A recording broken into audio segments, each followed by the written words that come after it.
تو اس سے بہتر یہ نہیں کہ وہ خلوت میں اپنی عبادت کرے، اللہ تبارک و تعالیٰ سے دعا مانگے، آپ جائیں ضرور، حاضری اس میں دیں، لیکن پورا ٹائم اس میں بیٹھے رہنا، پھر وہ ظاہر تھکاوٹ اتنی ہو جاتی کہ واپس آ کے عبادت انسان کہاں کر سکے گا۔ جو انسانی تقاضا ہے اس کے تحت تو ظاہر آرام بھی چاہیے جی۔ تو خاص طور پہ میں تو اس میں جو میری رائے آپ لے رہے ہیں اس میں میری رائے تو اس طرح کی ہے کہ ایسی راتوں سے پہلے تیاری کر لیں۔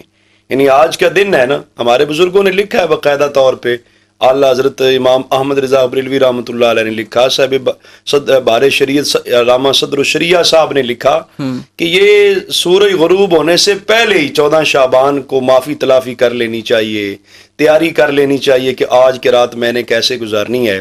تو ان محافل کی جہاں تک بات ہے، اگر ایسی محافل جو مساجد میں ہوتی ہیں جو ایک فکر آخرت دلاتی ہیں، ایک بندے کو شوق پیدا کرتی ہیں عبادت کا، کچھ ایسی ان میں شریک ہونا بھی چاہیے، صرف ولولہ دلاتی ہیں، ولولہ ہو، ذوق شوق ہو، اللہ رسول کا پیار تقسیم ہوتا ہے، اس کے ساتھ بندوں کو توبہ کی توفیق میسر آ جاتی ہے، نیکی عبادت کرنے کا ذوق شوق پیدا ہو جاتا ہے۔ لیکن وہ اتنی لمبی بھی نہیں ہونی چاہیے کہ انسان کو علیحدگی میں، خلوت میں رب تعالیٰ کے حضور سر مسجود ہونے کا موقع نہ ملے، اپنے گناہوں کی ندامت و شرمندگی پر آنسو بہانے کا موقع نہ ملے۔ مختصر سی محافل ہونی چاہیے خیر و برکت کے لیے، تاکہ لوگوں کی اجتماعیت بھی ہوتی ہے، اور اس میں لوگوں کی طبیعتیں مختلف ہیں۔ جو تو لوگ صاحب تربیت ہیں، ان کو کوئی ضرورت نہیں ہے کہ وہ کسی مجلس محفل میں زیادہ دیر بیٹھے، ان کے لیے تو یہ ہے کہ اپنی خلوت میں رات گزاریں، آداب کو پورا کریں۔ لیکن کچھ ایسے لوگ ہیں جو ایسی اجتماع میں بیٹھ کر کچھ نہ کچھ تو عبادت بندگی ذکر خدا کر سکتے ہیں، اگر وہ گھر چلے جائیں تو شاید وہ کچھ بھی نہ کر سکیں۔ ان لوگوں کے لیے میں سمجھتا ہوں مجالس بھی ہیں، محافل ہیں، پھر مسجد کا مبارک ماحول ہے، اس کے مطابق وہ زندگی بسر کرتے ہیں، تو یہ اچھی بات ہے۔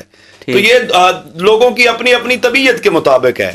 تو زیادہ تر بہرحال یہ کہوں گا کہ زیادہ ٹائم نہیں لگنا چاہیے، لوگوں کو اپنی نمازوں کی فکر ہونی چاہیے، نماز عشاء با جماعت ادا کریں، نماز فجر با جماعت ادا کریں، قرآن مجید کی تلاوت ہے، درود شریف ہے، الگ بیٹھ کے ریاکاری دکھلاوے سے بچیں۔ اتنی مبارک رات ہے جب حاصل ہو رہا ہے، رب تعالیٰ کی طرف سے انعام مل رہا ہے، تو انعام لیتے وقت جب تقسیم انعامات کی ہوتی ہے، کوئی بھی نشست ہوتی ہے، مجلس ہوتی ہے، اس میں اس آدمی کو کتنا تیار کیا جاتا ہے، پہلے بریف کیا جاتا ہے، آپ نے اس انداز میں آنا ہے، اس انداز میں اپنا انعام وصول کرنا ہے۔ تو یہ اللہ تعالیٰ کی طرف سے تو بڑی انعام کی رات ہے، تو اس کو پورے اہتمام کے ساتھ گزارنا چاہیے۔ ٹھیک ہے، کن لوگوں کی بخشش اس رات بھی نہیں ہوتی، تاکہ ہر انسان یہ محاسبہ اپنا کرے کہ کہیں وہ چیز خدا نخواستہ مجھ میں موجود تو نہیں ہے۔ ایک تو محترم سید جہانگیر شاہ صاحب سعیدی صاحب جو فرما رہے تھے، بڑی ضروری بات فرما رہے تھے کہ ہمیں معافی لینے کے لیے کچھ تگ و دو اور کوشش کرنی چاہیے۔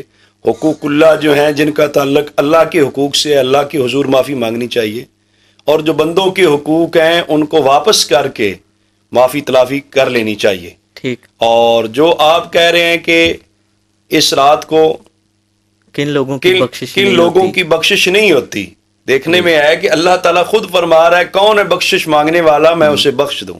الا من مستغفر فاغفر له، حدیث پاک کا کلمہ ہے کہ رب تعالیٰ کی رحمت اعلان کر رہی ہے کہ جو بخشش مانگنے والا ہے کوئی، میں اس کو بخش دوں۔ اتنی عام بخشش ہے، لیکن اس کے باوجود بھی حدیث پاک میں آتا ہے کچھ ایسے لوگ ہیں جن کی بخشش اور معافی اس رات بھی نہیں ہوتی۔ ان کا ذکر حدیث پاک میں رسول اللہ صلی اللہ علیہ وسلم نے کر دیا تاکہ لوگوں کو احساس ہو جائے، وہ لوگ متنبع ہو جائیں۔ آپ کے سوال کرنے کی غرض بھی یہی ہے تاکہ ان لوگوں تک بھی یہ بات پہنچے، ہم میں سے جس کے لیے بھی وہ معاملہ ہے اس کو اس رات کے آنے سے پہلے توبہ کر لینی چاہیے، تاکہ وہ لوگ اچھے طریقے کے ساتھ اللہ کے حضور حاضر ہو کر معافی حاصل کر سکیں۔ دیکھیں ایک بات کہ جو باتیں حدیث شریف میں بتائی گئی ہیں نا، ہمارے معاشرے کی بدقسمتی یہ بن چکی ہے کہ ان گناہوں کو ہم گناہ سمجھتے ہی نہیں ہیں۔ کینہ و بغض ہے، حسد ہے، اب یہ ہر انسان کے اندر تقریباً جو ہے نا، یہ ہمارے معاشرے کا نسور بن چکا ہے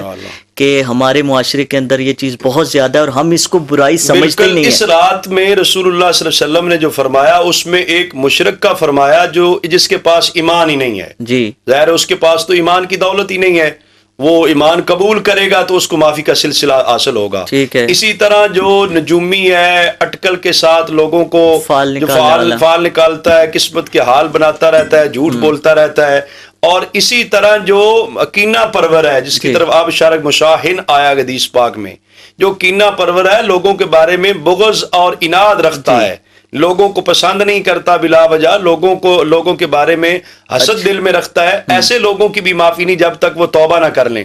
والدین کا نافرمان ہے، اس شخص کی بھی جب تک وہ اپنے والدین کو راضی نہیں کرتا، معافی نہیں مانگتا، اس وقت تک اللہ تعالیٰ اس رات اس کی بخشش بھی نہیں فرماتا۔ جو عادی شرابی ہے، جو سرے عام شراب پیتا ہے، اس کی عادت ہے، روٹین ہے، تو وہ بھی جب تک شراب پینے سے توبہ کر کے اللہ کے حضور معافی نہیں مانگتا، اس کو بھی معافی نہیں ملے گی۔ صحیح۔ اسی طرح بدکار آدمی ہے، اس کا تذکرہ بھی آیا ہے۔ بہرحال یہ جتنے بھی کام ہے نا، ان سب کے لیے بھی پھر یہی ہے کہ اگر سچی توبہ کر لیں، توبہ کے تو چونکہ تین یہ ایک لحاظ سے عناصر بنتے ہیں نا، پہلے تو اعتراف جرم کرے کہ میں مجھ سے یہ غلطی ہو گئی ہے، دوسرا ندامت و شرمندگی بھی کرے۔ اگر اس کو سمرائز کیا جائے تو یوں اگر کہا جائے کہ جو جتنے بھی کبیرہ گناہ جن کو کہا جاتا ہے وہ کرنے والا جو ہے جب تک سچی پکی توبہ نہیں، صغیر جو ہوتے ہیں صغیرہ گناہ، وہ تو اللہ تعالیٰ کی مہربانی سے بندہ معافی مانگتا ہے، معاف ہو جاتے ہیں۔ کبیرہ گناہ جو ہے ان کے لیے توبہ کو فقہائے کرام نے شرط قرار دیا ہے۔ صحیح۔ اب توبہ میں پھر آنسو بہانا، ندامت، شرمندگی اور آئندہ نہ کرنے کا عزم ہے نا، بالکل، کہ آئندہ میں یہ کام نہیں کروں گا، یہ توبہ ہے۔ صرف یہ نہیں ہے کہ پچھلے گناہوں سے معافی تو مانگ رہا ہے، لیکن آئندہ کرنے کا پھر بھی پختہ ارادہ کہ آئندہ نہیں کروں گا۔ اللہ تعالیٰ کی حضور اس کی توبہ ہوتی ہے، اور اللہ تعالیٰ اتنا مہربان ہے، اور میں تو سمجھوں گا کہ اس رات کو غنیمت جانتے ہوئے توبہ کر بھی لینی چاہیے نا، اس لیے کسی اور لمحے کریں تو وہ اتنی رحمت والا لمحہ نہیں ہے۔ آج کی رات جو ہے شب برات آنے والی ہے، ہم سب کو اللہ کے حضور معافی کی خاصگار ہونا ہے، اور پھر شفاعت رسول صلی اللہ علیہ وسلم حاصل کرنی ہے۔ بخشش تو ہوتی ہے حضور کے وسیلے سے، حضور کے وسیلے سے نبی پاک صلی اللہ علیہ وسلم کی بارگاہ میں عرض کرنا، رب تعالیٰ کی بارگاہ میں عرض کرنا ہے۔ اللہ حضرت رحمۃ اللہ علیہ فرماتے ہیں نا، بخدا خدا کا یہی ہے در، نہیں اور کوئی مفر مقر، اور کہیں نہ فرار ہونے کی جگہ ہے نہ قرار پانے کی جگہ ہے۔ بخدا خدا کا یہی ہے در، نہیں اور کوئی مفر مقر، جو وہاں سے ہو یہیں آ کے ہو، جو یہاں نہیں تو وہاں نہیں۔ سبحان اللہ۔ روزے کے حوالے سے حضرت صاحب فرمائیے کہ روزہ رکھنا چاہیے افضل، لازمی یا مستحب؟ روزے کے بارے میں یہ عرض کروں گا کہ رمضان المبارک کے بعد رسول اللہ صلی اللہ علیہ وسلم کا جو اسوہ حسنہ ہے، معمول مبارک ہے، سب سے زیادہ روزے شعبان المعظم میں رکھے ہیں۔ تو جو عمل مبارک حضور نے کیا وہ امت کے لیے افضل ہو گیا ہے۔ ٹھیک ہے۔ سرکار دو عالم صلی اللہ علیہ وسلم نے رمضان المبارک کے روزے تو فرض ہیں، اس کے علاوہ جس مہینے میں سب سے زیادہ روزے رکھے ہیں نفلی روزے، حتیٰ کہ یہاں تک کہا جاتا ہے کہ کلہ سارے کا سارا مہینہ شعبان کے روزے رکھے۔ سبحان اللہ۔ اس طرح روزے آپ کثرت سے رکھے ہیں، بہت کم روزے جو نہ، ورنہ آپ نے سارے شعبان ہی روزے رکھے، اور اتنا آپ پسند کرتے، آپ سے پوچھا بھی گیا کہ آپ اتنا روزہ پسند کرتے ہیں، اس میں آپ نے یہ ارشاد فرمایا کہ رجب اور رمضان کے درمیانی جو مہینہ ہے نا شعبان، اس میں اعمال اللہ تعالیٰ کے حضور پیش ہوتے ہیں، تو میں یہ پسند کرتا ہوں جب میرے اعمال اللہ تعالیٰ کے حضور پیش ہوں تو میں حالت روزہ میں، بلکہ آپ صلی اللہ علیہ وسلم نے یہ بھی فرمایا نا کہ یہ شعبان میرا مہینہ ہے، میرا مہینہ ہے۔ تو اب اس میں ہمیں چاہیے کہ رسول اللہ صلی اللہ علیہ وسلم کے عمل مبارک کی برکت سمیٹتے ہوئے، اور حضور علیہ السلام کا حکم مبارک بھی ہے کہ جب لیلۃ النصف من شعبان کی نصف رات آئے، 15ویں رات جو شب برات ہے، حضور علیہ السلام نے فرمایا قوموا لیلہا وصوموا نہارہا، اس رات کو قیام کرو، یعنی شب بیداری کرو، عبادت و بندگی کرو۔ یہ حضرت علی رضی اللہ تعالیٰ رضی اللہ تعالیٰ سے روایت ہے۔ تو رسول اللہ صلی اللہ علیہ وسلم نے فرمایا اس رات کو قیام کرو، عبادت و بندگی کرو، وصوموا نہارہا، اور اس کے دن کا روزہ رکھو۔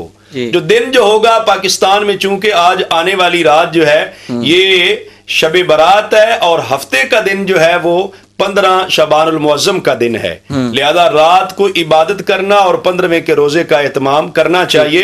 ویسے بھی اللہ تعالیٰ توفیق دے تو اس سے زیادہ روزے بھی شعبان المعظم میں رکھنے کی کوشش کرنی چاہیے۔ اور میں تو اس میں یہ بھی عرض کروں گا کہ جن کے ذمے کچھ روزے قضا ہیں، وہ ایسے مہینوں میں غنیمت جان کے برکتوں رحمتوں کو سمیٹنے کے لیے اپنے قضا روزے رکھ لیا کریں. خاص طور پہ خواتین ہیں جن کے جو ہے وہ مخصوص ایام میں نماز تو معاف ہے, نماز کی قضا نہیں کرنی ان دنوں کی, لیکن ان دنوں کے جو روزے مس ہو جاتے ہیں ان کی قضا کرنی ہوتی ہے. لہذا وہ ایسے مبارک دنوں کے روزے, ایسے مہینوں کے روزے رکھ کے اپنے روزوں کی قضا بھی کر سکتے ہیں. صاحب, تقسیم امور, نزول رحمت, فیضان بخشش اور قبول شفاعت, اس رات کی خصوصیات. بالکل, رات کے ناموں کے اندر بھی آتا ہے کہ ارزاق جو ہیں رزق تقسیم کیے جاتے ہیں اور فیصلے کیے جاتے ہیں اس رات. اللہ تبارک و تعالیٰ جو ہے نا فرشتوں کو کچھ امور سپرد کر دیتا ہے. ڈاکٹر صاحب بہت اہم سوال. ایک شخص ہے جو عبادت نہیں کر رہا تھا پہلے, تو اللہ تبارک و تعالیٰ نے اس کو توفیق عطا فرمائی, اس نے دعا مانگی اور اللہ تبارک و تعالیٰ سے توبہ کی اور دعائیں مانگی اور عبادات کی, روزہ رکھا, تو اس عمل کی وجہ سے جو اس کا لکھا جانا تھا اس میں تبدیلی ہو سکتی ہے. جو اس رات ہی تو فیصلہ ہوگا نا جی. تو جو اللہ تعالیٰ فرما رہا ہے کہ الا من مسترزق, ہے کوئی رزق مانگنے والا میں اس کو عطا کر دوں, جب وہ دینے والا خود کہہ رہا ہے تو اس سے مانگے گا تو اللہ تعالیٰ عطا فرمائے گا. بلکہ اس حدیث پاک کے اندر جو ہے نا بڑا پیارا انداز ہے اللہ تعالیٰ کی رحمت اور کرم کا, کہ ہے کو بخشش مانگنے والا میں اس کو بخش دوں, ہے کو رزق طلب کرنے والا اس کو رزق دے دوں, ہے کوئی کسی مصیبت میں مبتلا اس کی مصیبت دور کر دوں. اس کے آگے حدیث پہ اللہ قضا, ہے کوئی ایسا, ہے کوئی ایسا, ہے کوئی, مطلب یہ ہے کہ جیسا جیسا بھی اللہ تعالیٰ اس کو آج عطا ہی کرنا چاہتا ہے. اس قدر رحمت ہے کہ ایک حدیث پاک کے مطابق تو ہے نا کہ فَيَغْفِرُ لِأَكْثَرَ مِنْ عَدَدِ شَعْرِ غَنَمِ كَلْبٍ, ایک تو ہے نا بنو کلب قبیلے کی چونکہ بکریاں زیادہ تھی, اس میں بھی محدثین فرماتے ہیں مراد صرف بالوں, ان کی بکریوں کے بالوں کی تعداد سے زیادہ مراد نہیں, مراد کثرت بیان کرنا ہے, زیادہ سے زیادہ. دوسری روایت میں اس کی وضاحت بھی ہو جاتی ہے کہ حضور علیہ السلام نے فرمایا فَيَغْفِرُ لِأَهْلِ الْأَرْضِ, تمام روئے زمین کو اللہ تعالیٰ بخش دیتا ہے. تو جو آپ کہہ رہے ہیں میں تو سمجھتا ہوں جب اللہ تعالیٰ خود کہہ رہا ہے میں دیتا ہوں تو اس ٹائم لینا چاہیے نا, اس ٹائم جو مانگے گا اس کے بارے لکھا جائے گا نا, اللہ تعالیٰ عطا کر دے گا, دینے والی ذات رب ذوالجلال. ڈاکٹر صاحب لاسٹ میسج.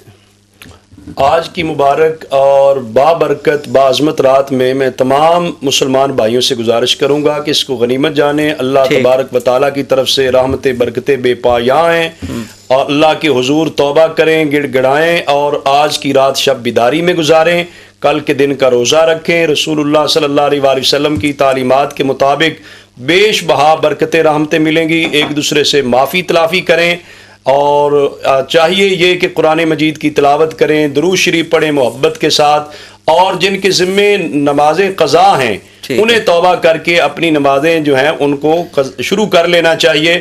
اللہ تبارک و تعالیٰ اس رات کے صدقے میں ہم سب کے حال پہ رحم کرے, پوری امت مسلمہ کے حال پہ رحم کرے, میارے پیارے وطن پاکستان کے حال پہ رحم کرے. جن حالات سے ہم گزر رہے ہیں آج کی رات کے صدقے وطن عزیز کو استحکام بھی عطا کرے اور خوشحالی ترقی عطا بھی. بہت شکریہ.